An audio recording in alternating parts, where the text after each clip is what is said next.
La chronique cinéma vous est présentée par le magazine Studio Ciné Live. Bonjour à toutes, bonjour à tous, bienvenue dans cette chronique cinéma. Bonjour les filles. Bonjour Stéphane. Alors cette semaine, on va pas changer une équipe qui gagne puisque tu vas commencer Nelly avec ton film coup de cœur. Alors je vais vous parler du film français de Nicole Garcia, Un beau dimanche, avec comme acteur la talentueuse Louise Bourgoin, la découverte de Pierre Rochefort, Dominique Sanda, Déborah François. Donc Baptiste est un solitaire, instituteur dans le sud de la France. Il ne reste jamais plus d'un trimestre sur le même poste. À la veille d'un week-end, il va devoir prendre en charge Mathias, l'un de ses élèves oubliés à la sortie de l'école par son père.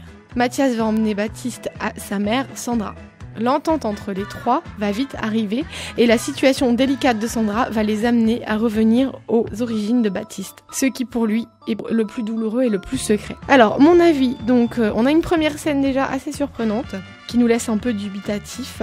Le début du film est plutôt calme, on se demande un petit peu où va partir le film, jusqu'à une terrible scène bouleversante qui donne un tempo magnifique à ce film. Donc, c'est un film chargé d'émotions, très bien joué, donc avec Pierre Rochefort en révélation, Louise Bourgoin d'un naturel et d'une spontanéité bluffante. C'est un film intimiste, français comme je les aime, talentueux, surprenant. Oui, c'est vrai qu'il y a beaucoup d'émotions dans ce film. Pour ma part, ça prend un petit peu de temps à démarrer, mais franchement, ça vaut le coup. Allez voir ce film.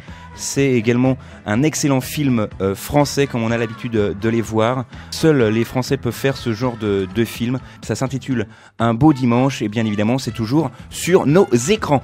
Merci Nelly. On va tout de suite passer à Manon avec ton film. Cette semaine, je vois que ton carnet se rétrécit de plus en plus. Non, il y a plusieurs pages. Donc je vais vous parler de Un été à Osage County. En famille, on se soutient, en famille, on se déchire. C'est la phrase d'accroche du film et elle correspond totalement au Weston. Effectivement, suite au décès de leur père et pour son enterrement, Barbara et ses deux sœurs ainsi que leurs conjoints, amants, enfants ou ex-maris reviennent à Osage County dans la maison familiale afin de soutenir leur mère et de se soutenir mutuellement. Mais ces retrouvailles vont également engendrer certains règlements de compte, notamment entre la mère et sa fille aînée Barbara, incarnées respectivement par Meryl Streep et Julia Roberts, les deux actrices étant pour la première fois réunies à l'écran. Le film donne également l'occasion à Julia Roberts de retrouver un ancien partenaire qui n'est autre que Dermot Mulroney, qui était son meilleur ami dans Le mariage de mon meilleur ami. Et on n'oublie pas pour autant le reste du casting exceptionnel, avec notamment Ewan McGregor, Chris Cooper ou encore Benedict Cumberbatch, qu'on voit assez souvent en ce moment, et ce qui n'est pas pour nous déplaire d'ailleurs. Ce film est l'adaptation d'une pièce à succès qui est August Osage County de Tracy Letts. Merci beaucoup Manon. Alors, une autre sélection pour toi cette semaine, je crois que c'est un film en commun, c'est Un été, vas-y, dis-le, le suite. J'allais parler de Non-Stop. Voilà, Non-Stop, effectivement, avec Liam Neeson. C'est cela.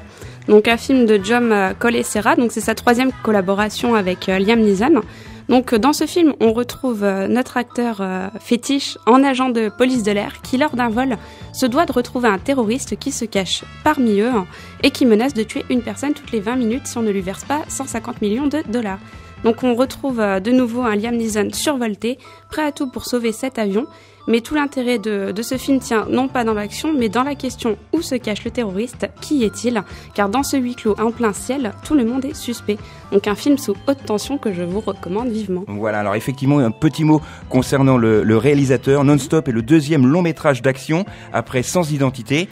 Et il faut dire qu'effectivement, ce réalisateur est plutôt habitué aux films d'horreur, puisqu'il avait réalisé en 2005 La Maison de Cire ou encore Esther, un excellent film que je vous conseille, en 2009. Alors pour ma part, j'ai choisi deux films et deux films français, donc inutile de revenir sur Superchondriac avec Danny Boone et Kad Merad, qui sort cette semaine. C'est le retour de Kad Merad et de Danny Boone après Bienvenue chez les Ch'tis, et c'est encore une nouvelle réalisation de Danny Boone après La Maison du Bonheur en 2005, le succès de Bienvenue chez les Ch'tis, je viens de vous le dire, en 2008, Rien à déclarer en 2010, et il signe ici avec Superchondriac son quatrième film. Moi je suis un petit peu déçu qu'il sorte en ce moment parce que vous avez actuellement sur les écrans le retour des Inconnus. J'espère que ce film ne va pas trop faire trop d'ombre aux Inconnus, ça va être une dure bataille, mais on vous en dira plus avec Nelly la semaine prochaine, donc dans ses entrées.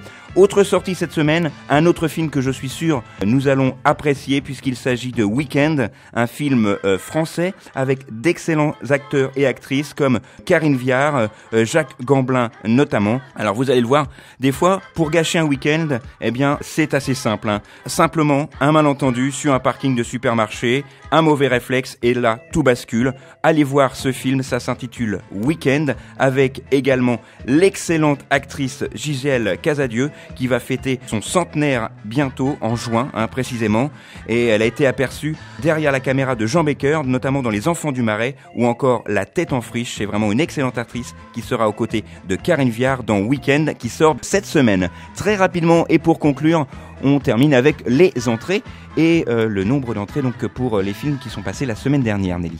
Les Trois Frères, premier film de la semaine, première semaine de sortie, 1 112 863 entrées. Très beau démarrage. Suivi également de La Belle et la Bête, très beau film, avec pour sa première semaine également 658 553 entrées. Et Monsieur Peabody et Sherman, le très attendu film pour les enfants qui enregistre 285 232 entrées. Et j'en profite juste pour saluer mes nanas que je retrouve juste après, elles se reconnaîtront. Voilà, donc t'as économisé un timbre en fait, hein, t'as fait un petit coucou comme ça.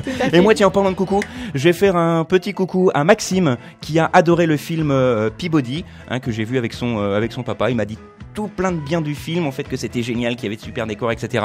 Donc si Maxime l'a aimé, je suis sûr que vous aimerez également Monsieur Peabody et Sherman qui est également sur vos écrans actuellement. Voilà, c'est tout pour cette semaine, on se retrouve la semaine prochaine les filles. Au revoir Stéphane. Allez, à la semaine prochaine, d'ici là, sortez, allez au ciné. Et n'oubliez pas, tant que vous êtes au ciné, au moins, vous n'êtes pas devant la télé. La chronique cinéma vous a été présentée par le magazine Studio Ciné Live. Studio Ciné Live, c'est chaque mois toute l'actualité du cinéma.